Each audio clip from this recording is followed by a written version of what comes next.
छत्रपती संभाजीनगर महापालिका निवडणूक 2026च्या पार्श्वभूमीवर वंचित बहुजन आघाडीच्या वतीनं प्रभाग क्रमांक 24 मध्ये राष्ट्रीय सेवा प्राध्यापक अंजली बाळासाहेब आंबेडकर यांची जाहीर सभा मोठ्या उत्साहात पार पडली आहे। या सभेला वंचित बहुजन आघाडीचे अधिकृत उमेदवार सतीश आसाराम गायकवाड, अनुजा अमर जगताप, सुनीता रामराव चव्हाण आणि रवी भिकाजी चव्हाण यांची प्रमुख उपस्थिती होती। सभेत प्राध्यापक अंजली आंबेडकर यांनी उपस्थित कार्यकर्ते व नागरिकांना मार्गदर्शन करत संविधानाचे महत्त्व, सामाजिक न्याय, वंचित घटकांचे हक्क, स्थानिक स्वराज्य संस्थांमधील लोकप्रतिनिधींची जबाबदारी यावर सविस्तर भूमिका मांडली। यावेळी उमेदवारांनीही प्रभागातील पाणी पुरवठा, रस्त्यांची दुरावस्था, आरोग्य सेवा, शिक्षण व्यवस्था तसेच इतर मूलभूत सुविधांच्या प्रश्नांकडे लक्ष वेधले। निवडून आल्यानंतर नागरिकांच्या प्रश्नांना प्राधान्य देत पारदर्शक व जबाबदार कारभार करण्याचा निर्णय उमेदवारांनी व्यक्त केला। या जाहीर सभेतून आगामी महापालिका निवडणुकीत परिवर्तनासाठी वंचित बहुजन आघाडीला साथ देण्याचे आवाहन करण्यात आले। सभेमुळे प्रभाग क्रमांक 24 मध्ये वंचित बहुजन आघाडीच्या प्रचाराला गती मिळाली असून कार्यकर्त्यांमध्ये उत्साहाचे वातावरण निर्माण झाले आहे। सगळे हजर राहिलात याच्याबद्दल सुद्धा मनापासून आभार।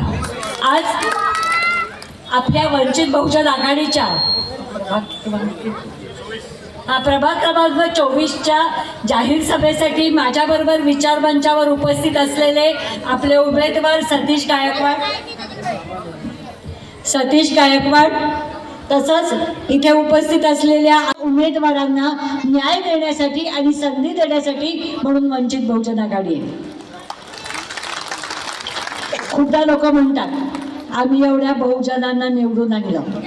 माझं त्यांना नेहमी उत्तर असतं की जेव्हा एखादी जागा अनुसूचित जातीसाठी राखीव होते, एखादी जागा अनुसूचित जमातीसाठी राखीव होते, एखादी नागरिकांचा मागासवर्गीय नागरिकांचा प्रवर्ग म्हणून होते, म्हणजे ज्याला आपण ओबीसी म्हणतो किंवा बहुजन म्हणतो, तेव्हा प्रत्येक पक्षाला त्या सीटवरती त्याच कॅटेगरीचा उमेदवार उभा करावा लागतो। त्यात विशेष काही नसतं। मग वंचित बहुजन आघाडीचं वैशिष्ट्य कशात आहे? वंचित बहुजन आघाडीचं वैशिष्ट्य अशामध्ये आहे की वंचित बहुजन आघाडी अशा लोकांना उमेदवारी देते की ज्यांच्या घरामध्ये घराणेशाहीची सत्ता चालत आलेली नाही। पणजोबा पण राजकीय सत्तेत होते, आजोबा पण सत्तेत होते, काका मामा राजकीय सत्तेमध्ये होते, वडील सत्तेमध्ये होते आणि आता तिसऱ्या किंवा चौथ्या पिढीला सत्तेमध्ये जागा मिळते। हे गणित वंचित बहुजन आघाडीला मान्य नाही।